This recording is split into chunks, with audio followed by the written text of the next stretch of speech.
Senta, que lá vem spoiler. Olá, olá! Como você está, hein? Eu tô muito melhor agora com você aqui com a gente. E nos próximos 30 ou 40 e poucos minutinhos estaremos juntos e misturados no Senta que lá vem spoiler, sua dose semanal de spoilers de filmes, séries e indústria do entreter. Eu sou o Renato Sansão e tô aqui para dar sequência na nossa extensa e crocante lista de programas sobre filmes que certamente estarão aí no Oscar 2024. Se você descer a nossa timeline, vai encontrar Barbie, Oppenheimer, Assassinos da Lua das Flores, Maestro, Sociedade da Neve, Aranhaverso e muito, mas muito mais.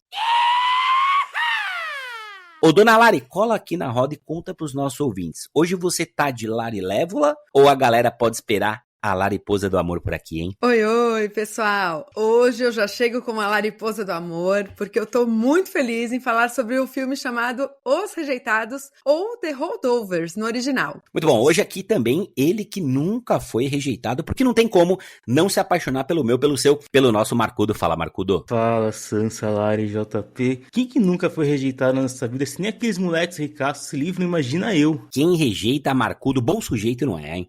Ó, e fechamos a nossa mesa de Natal fora de temporada com o nosso tomador oficial de Jimbim, João Pedro Carvalho. Bem-vindo de volta, JP. E aí, Sansa, e aí, pessoal? Bom dia, boa tarde, boa noite, mas só pra quem é muito rabugento. Muito bom, ó, e antes da gente entrar com tudo na resenha sobre Os Rejeitados, eu lembro aqui que ainda essa semana, provavelmente na quarta ou quinta-feira, chega o nosso aguardadíssimo SQL vs Awards 2023, com a lista dos melhores e piores filmes do ano, que traz também um cheirinho do que teremos pela frente no próximo Oscar. Demais! E vale reforçar que vai ter spoilers por aqui hoje, mas como a gente foi tudo aluno lá da Barton e não mente, deixamos aqui um aviso piscante antes de começar. Então daqui em diante é por sua conta e risco. Combinado, som?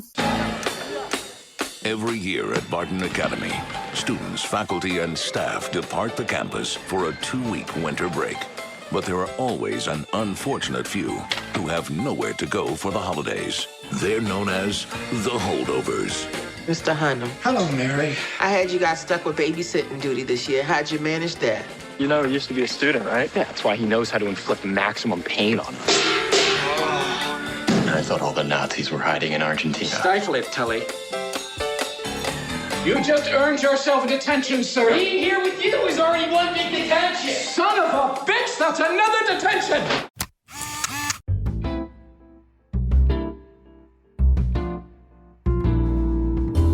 Muito bem, meus amores, o negócio é o seguinte. Os Rejeitados, ou se preferir, The Holdovers, é o 10º filme da carreira do diretor e roteirista Alexander Payne, que já ganhou 2 Oscars, ambos por melhor roteiro.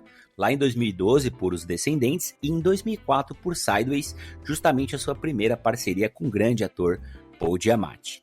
E se a gente der uma espiadinha, gente, na filmografia do Payne, vai sempre esbarrar ali com muita ironia, muito sarcasmo, uma comédia de situações e personagens de caráter bastante duvidoso, como vimos nos 2 filmes que eu mencionei aqui, e também lá em Eleições, As Confissões de Schmidt, e no tido por muitos como o melhor de todos, o Nebraska. Olha, Sansa, eu não conheço muito os filmes do diretor. O que eu lembro é de ter assistido Sideways lá em 2005, logo após o Oscar e tudo mais. Mas eu lembro de ter assistido, mas eu não tenho nenhuma memória de cenas do filme. Então, assim, eu não criei expectativa alguma por ser um diretor renomado para assistir aqui Os Rejeitados, e isso contribuiu para eu ter gostado ainda mais do filme. Eu também nunca tinha assistido nenhum filme do Payne. Eu fui assistir a contragosto, vou assumir aqui, porque eu não gosto de Natal, eu não gosto de Ano Novo, eu sou totalmente hater dessas festas. Eu também não gosto de nada muito temático dessas festas. Então eu fui assistir porque estava sendo muito falado, eu sabia que ia entrar no Oscar, eu tava com a oportunidade e fiz, bora pra frente, né? Tem que assistir. Acabei o filme chorando, apaixonado, e foi provavelmente o meu filme preferido de 2023, assim, de longe, sabe? Olha, e entrando aqui, gente, na história de Os Rejeitados, os alunos e professores do prestigiado internato pré-universitário Barton Academy vão se preparar aí para passar suas férias com suas famílias e amigos. Acontece que um pequeno grupo de alunos fica para trás ao encargo aí de Paul Hannan, professor deveras peculiar, que é detestado aí por praticamente todo mundo lá na escola. Durante a tarefa, ele acaba se aproximando de Angus, um adolescente rebelde e com sérios problemas familiares. Gente, o elenco tem bastante gente legal, mas eu acho que a gente pode focar aqui no trio que toma conta de praticamente todo o filme, né? Além do Paul Giamatti, a gente tem a presença da cada vez melhor Davine Joy Randolph, né? Que pelo que eu vi na filmografia dela, são grandes e elogiadas participações, apesar de eu ter visto muito pouco, quase nada. E também o jovem Dominique Sessa, que faz uma estreia e tanto aqui em longas metragens, né? A gente vai falar mais do elenco principal, mas eu queria destacar aqui o Brady Rapner, que faz o Conte, que é um dos personagens mais intragáveis que eu vejo em muito tempo, cara. E eu, como um pequeno hater do menino Chalamet, eu preciso dizer que eu espero que o Dominique Sessa tome pra si a representatividade de Twink de cabelo cacheado. Eu quero fazer um comentário bem aleatório, dizendo que todas as vezes, culpa do Sansa, que eu escuto Timothée Chalamet, a minha cabeça vai Chalamet Mingue. Mas eu vou aproveitar aqui e não falar só sobre isso, mas eu quero pontuar a Carrie Preston, que faz a Lydia, aquela funcionária também ali de Barton, que inicialmente vai se apresentar como uma esperança amorosa lá pro Paul, mas a gente sabe que não é isso, e vai trazer uma simpatia bem importante para quebrar um pouco o gelo daqueles corações desamparados. Muito bem, minha gente. Olha, antes da gente começar a nossa resenha a Vera, duas coisinhas super importantes. Primeiro, aproveite para seguir a gente no Instagram, @sqlvs.podcast, no seu agregador de podcast favorito, e dá 5 estrelinhas para ajudar a levar a palavra para os fãs aí de filmes de Natal e também do grande Alexander Payne.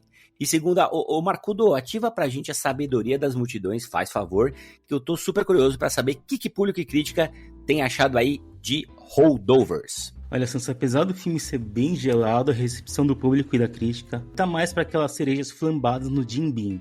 Olha só, ele tem 8 de 10 no IMDb, 82 de 100 no Metacritic, 4.2 de 5 no Letterboxd, e no Rotten Tomatoes conta com a aprovação de 96% da crítica e 91% do público. Mas chegou a hora da gente falar do que realmente importa aqui nessa bagaça, que é, claro, a opinião do Senta que lá vem spoiler.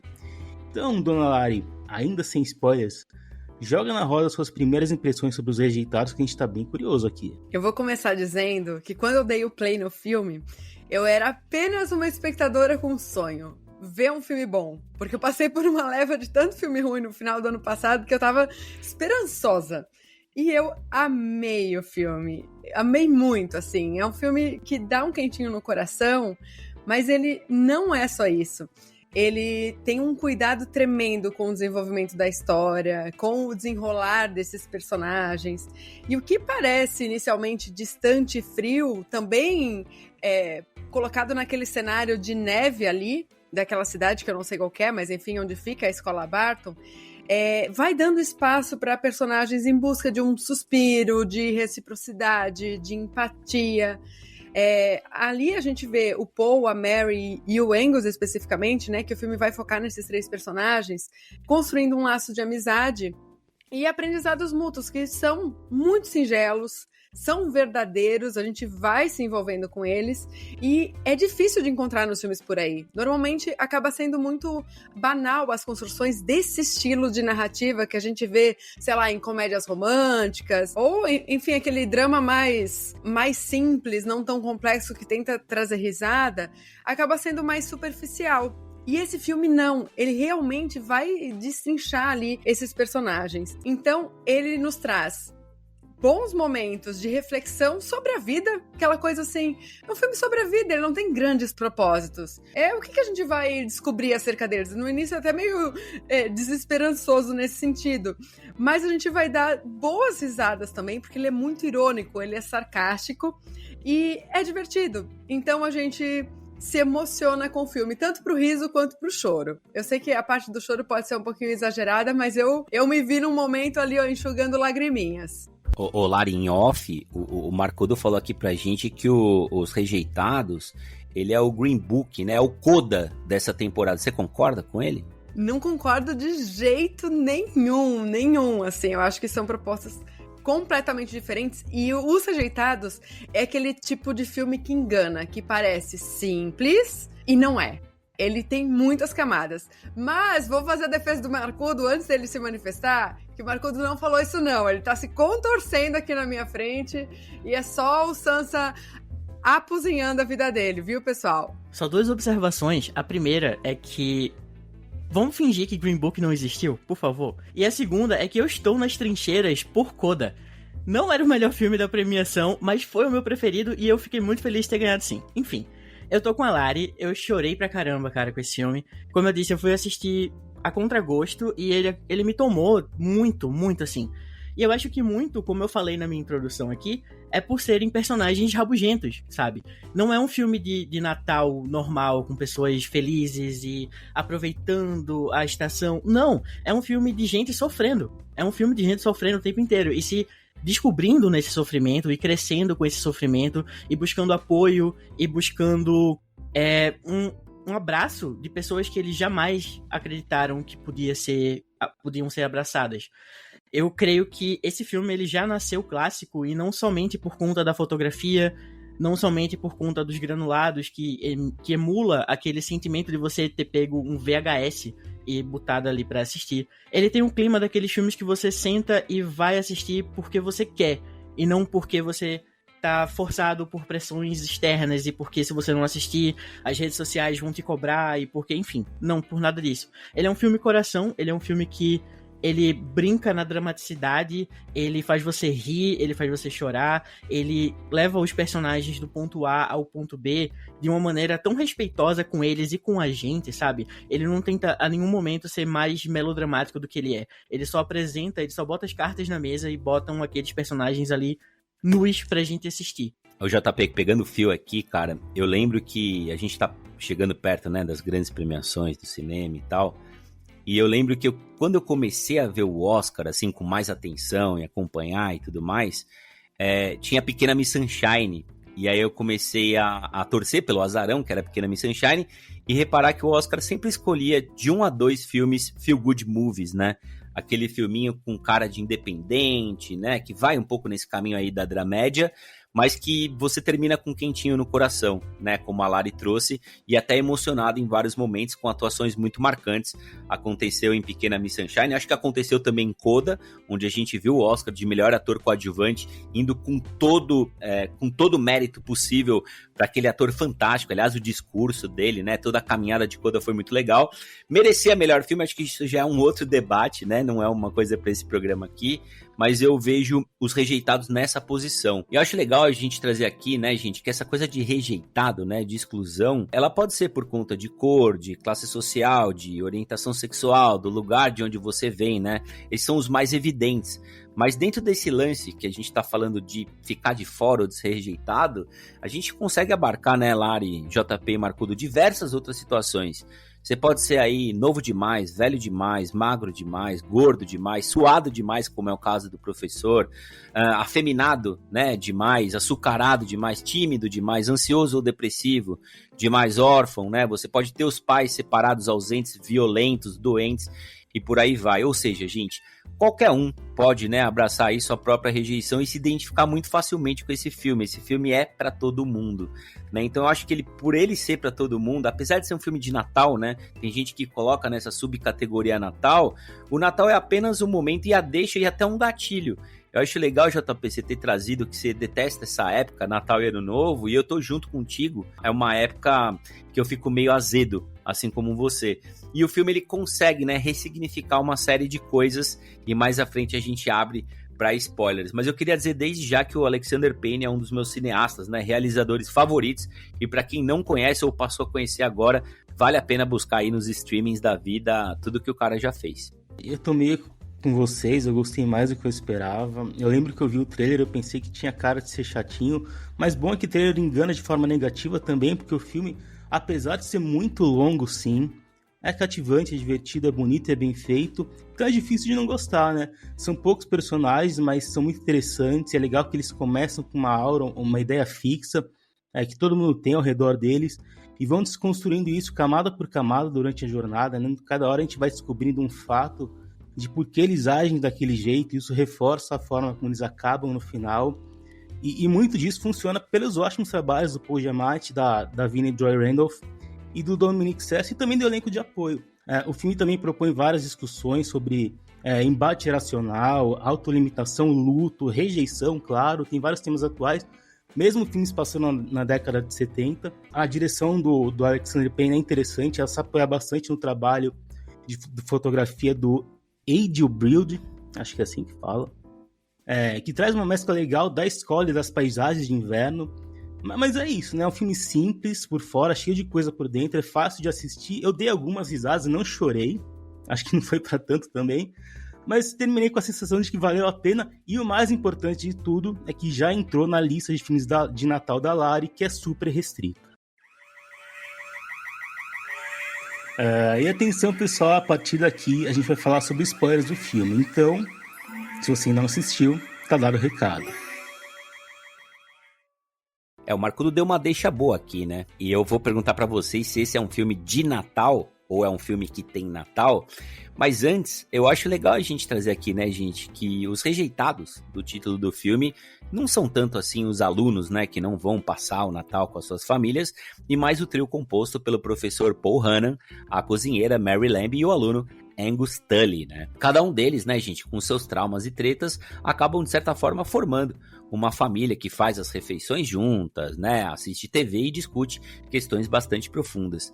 E eu queria ouvir também a opinião de vocês sobre a jornada deles e sobre as escolhas aí de roteiro, direção, fotografia e tudo mais, Lari. O Marcudo tem razão.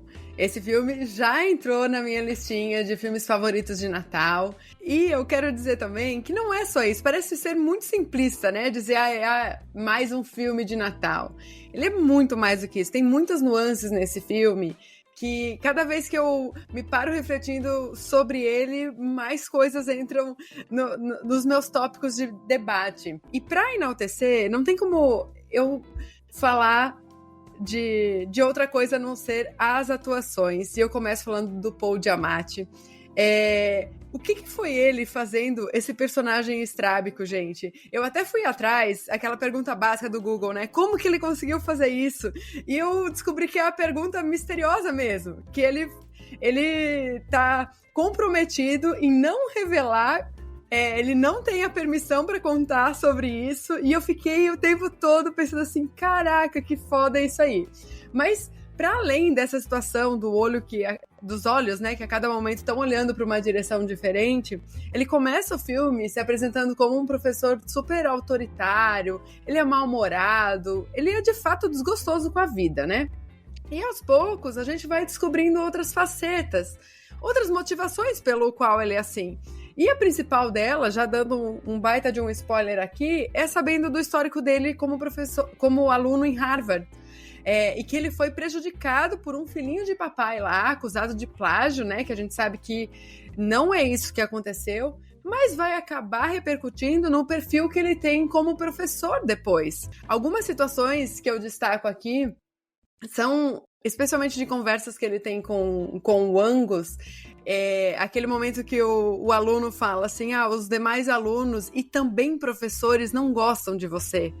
Ele dá um gelo, assim, a expressão que ele dá é como se o mundo dele fosse destruído. E não é que ele não saiba disso até então, mas é alguém verbalizando aquilo pra ele. Isso é que destrói mais. E depois as conversas que ele tem com a Mary sobre a vida, né? Essa personagem que tá enlutada, perdeu um filho precoce. E isso vai trazendo uma dinâmica para esses personagens e mostrando o quanto eles precisam um do outro para se encontrar na jornada. Personagens tão distintos, né?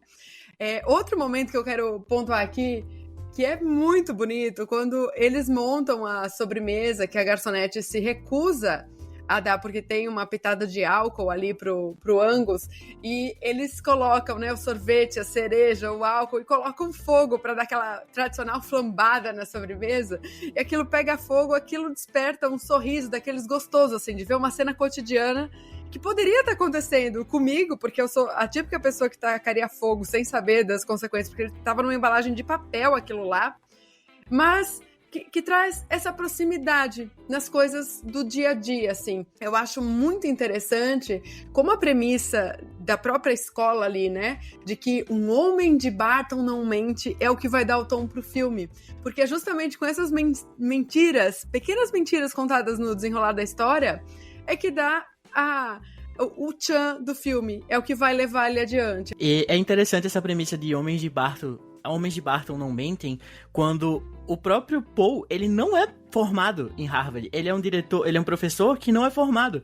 Então, tipo, a premissa de um Homem de Barton Não Mentir já tá no chão aí pra ele desde o início, porque ele não tem uma formação pra dar aula, né? Eu acho que o filme é bem didático, né? Um filme sobre professor, mas talvez até demais. Eu acho que ele se perde em alguns momentos, por exemplo, na contagem dos dias. A ideia é boa, no começo parece certinho, depois fica um tempão sem, eu achei que tinha um desencanado, depois volta, achei aquilo meio mal feito.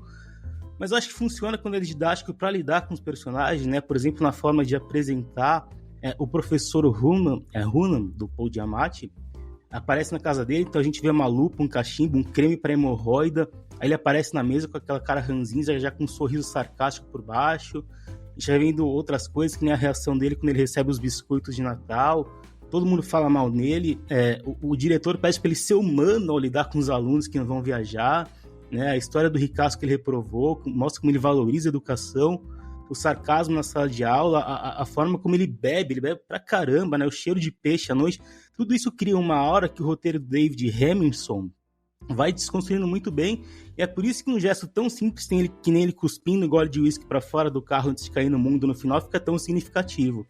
O Angus, do Dominic Sessa, no começo parece que é mais um naquele mar de moleque rico mimado, e aliás, essa parte é interessante porque o filme não pega leve com eles, né? Tem os moleques lá, que nem principalmente o Contes, que são a escória. Tudo bem que tem o Mormon e o intercambista coreano, que o filme dá uma ensaiada numa complexidade, mas tem a questão do Kultz, né? Que ele é o pior de todos, e em comparação com ele, o Angus fica até mais razoável.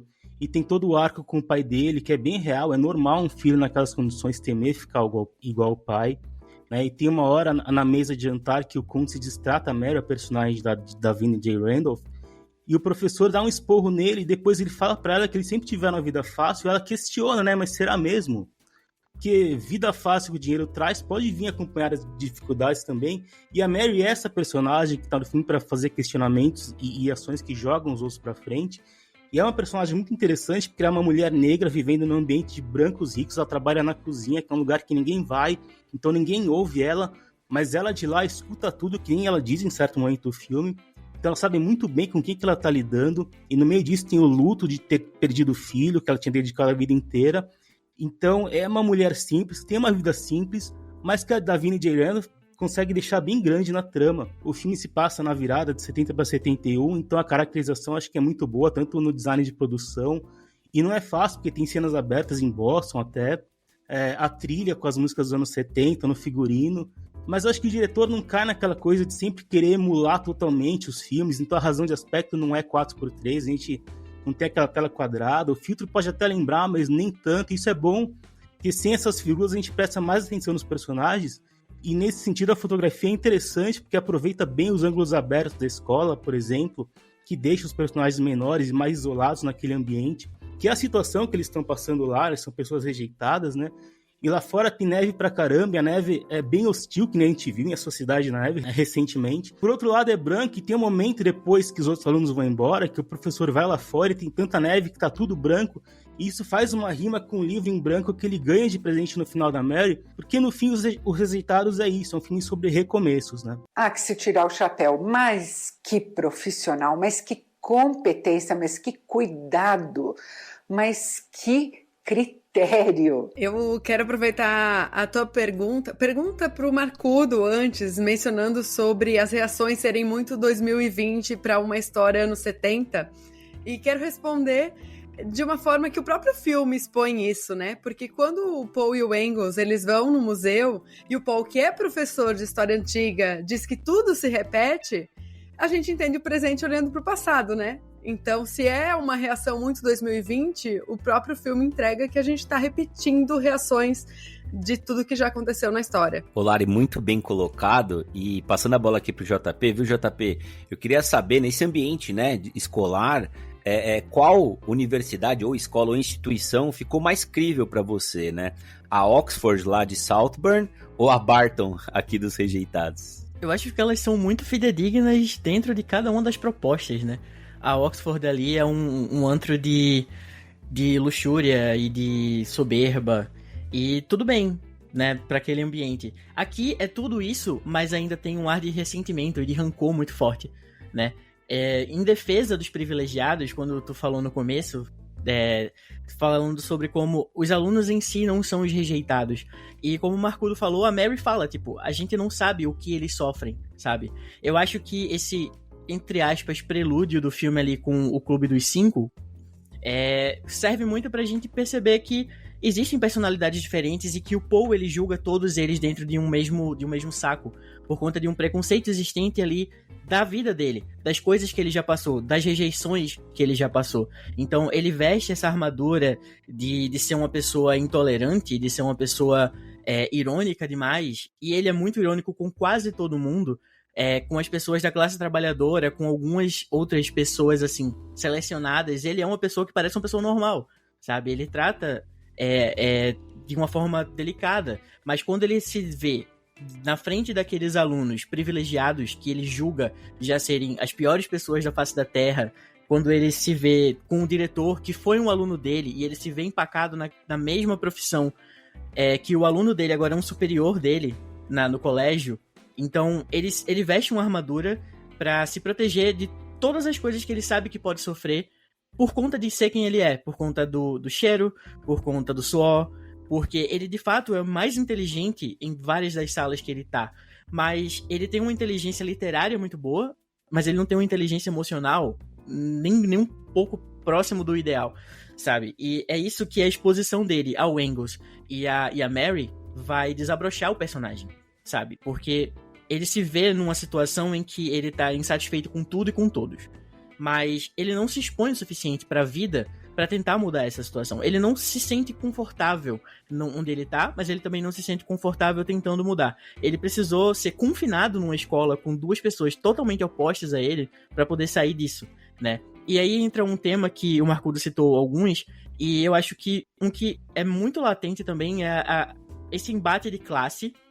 que a gente tem entre os personagens mais privilegiados e os não tão privilegiados assim, como a Mary, e também a Guerra do Vietnã, que serve como um pano de fundo e que a gente normalmente só tem algumas pontuações durante a história, mas que ela tá ali muito presente e fala muito sobre o privilégio de ser um aluno de Barton, né? O Paul, em determinado momento, fala pro Engels que alunos de Barton não vão pra guerra, exceto o filho da Mary, porque ele não era necessariamente um aluno de Barton, ele era um bolsista, sabe? Ele não participou 100% daquela realidade a ponto de ser considerado um aluno de Barton.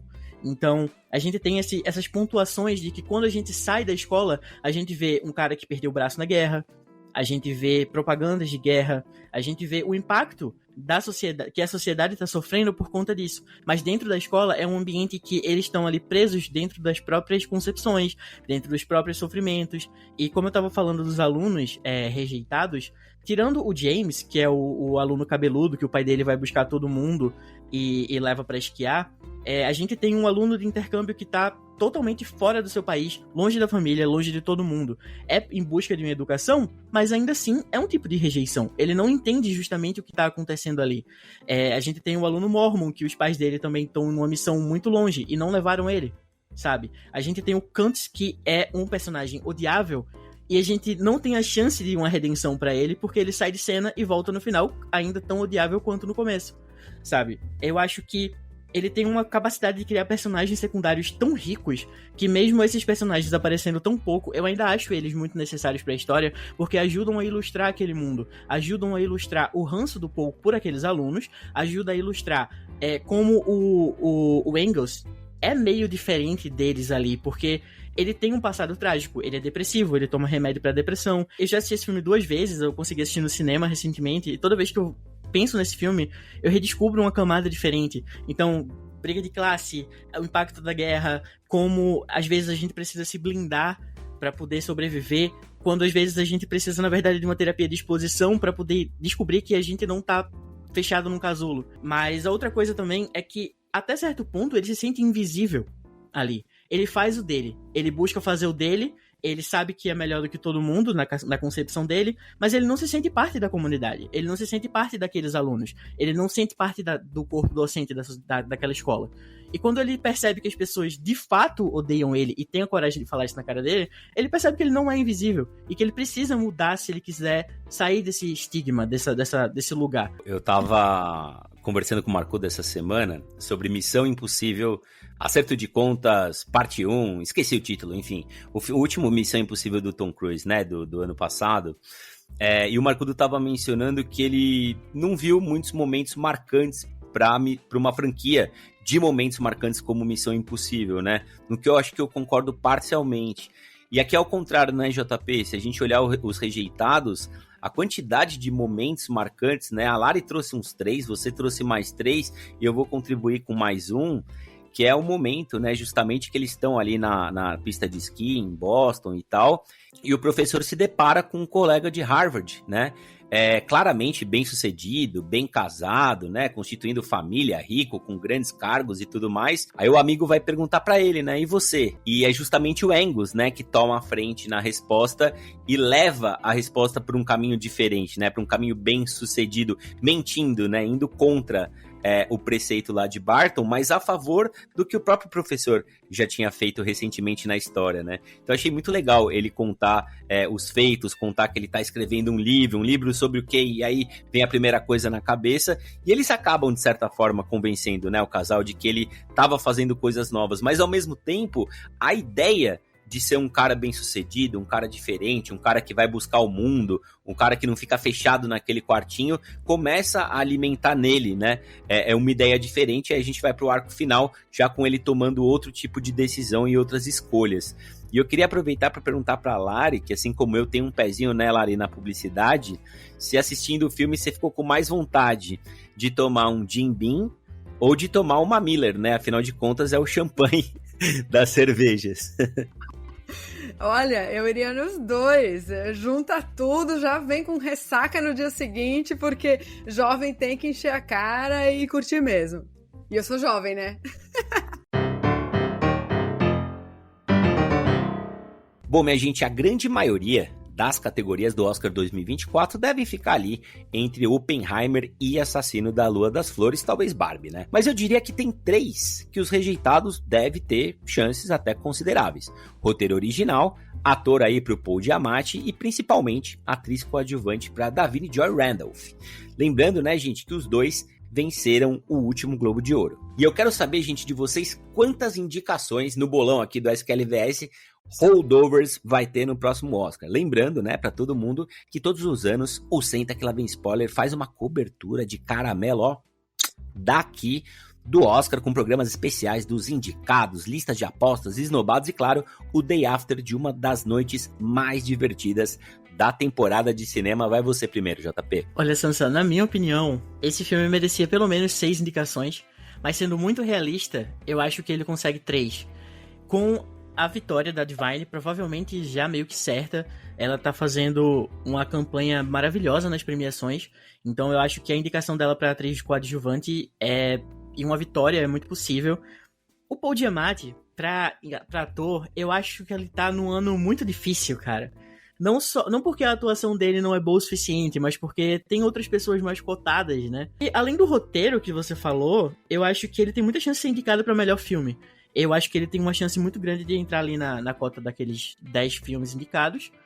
Mas aí pra vencer também é outra história. Eu tô com o JP, mas eu quero dizer que Os Rejeitados vai levar o melhor prêmio pra casa, que é entrar na minha lista dos melhores do próximo ano.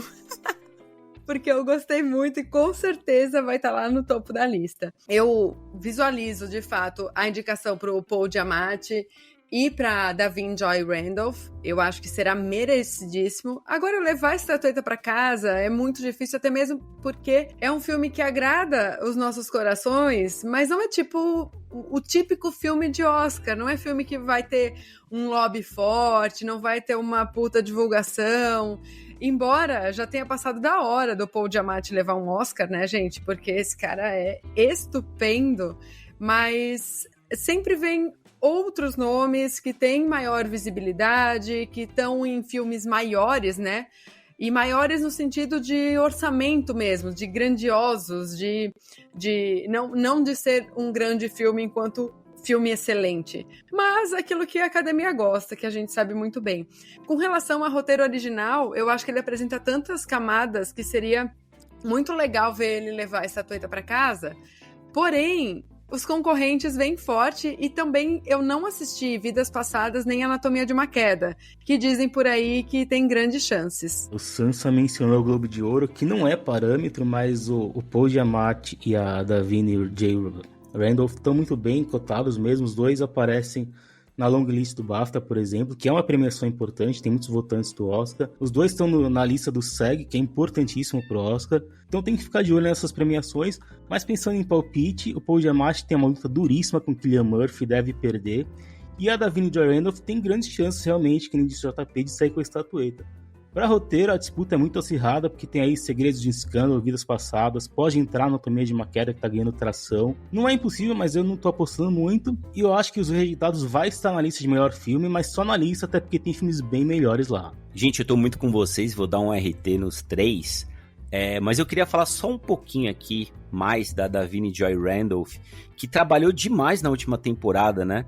Ela tá no filme Na Hora da Virada, A Tia é Top, A Light White Lie, né? Ela tá na série The Idol, tá na série Only Murders in the Building, que o JP trouxe aqui. Os Rejeitados, que a gente tá falando nesse programa, ela esteve também em Rustin, lá da Netflix. E ela ainda dublou O Gato de Botas 2, né? Além de outras várias dublagens aí que ela tem na carreira.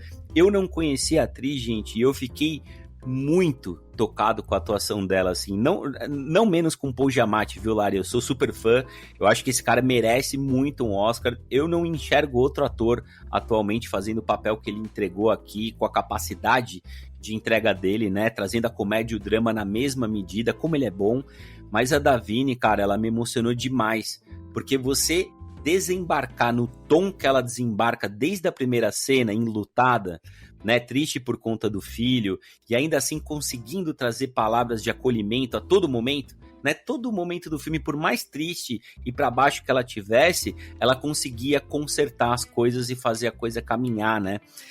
Acho muito interessante a atuação dela, eu acho que é praticamente dessas categorias do Oscar que você pode dar um check, esse de atriz coadjuvante para Davine Joy Randolph. Eu acho muito rica a personagem e acho que esse Oscar e vários outros prêmios que a gente vê por aí vão estar muito bem entregues. Ó, tudo muito bom, tudo muito bem, mas chegou a hora, hein? Chegou a hora de dar as nossas notinhas por aqui. Eu quero saber de 0 a 100 quantas poltronas amarelas vocês vão dar aí para Os Rejeitados ou The Holdovers, que tá esperando todo mundo na sala de cinema. Ladies first, Lariposa. Hoje eu vou deixar o meu lado casquinha de lado, hein, dona Lucy?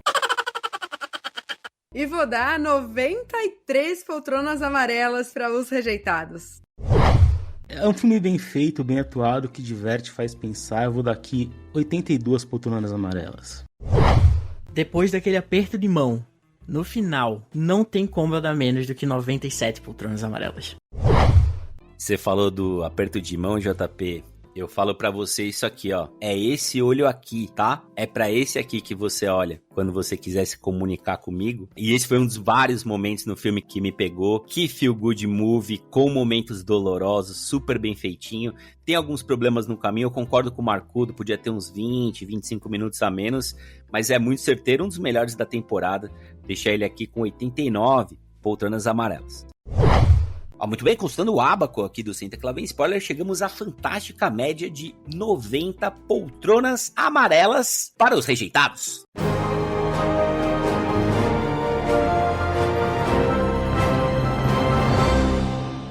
E é isso aí, minha gente, nós vamos ficando por aqui, sempre lembrando que 2024 vai estar recheado aí de novidades legais para você que acompanha a gente desde 2019, desde 2023 ou desde hoje, por que não? Aqui todo mundo é bem-vindo e tem voz ativa. Nós vamos passar a ler todos os comentários que vocês deixarem na sua plataforma de áudio favorita ou lá no nosso Instagram. Vale concordar, vale discordar, só não vale ofender os amiguinhos, certo, dona Lariposa? Certíssimo, estamos ansiosos pelas mensagens. Um abraço e até a próxima. É isso, pessoal. Não esqueçam de sonhar um sonho por completo e até depois. É isso aí, pessoal. Valeu e até a próxima.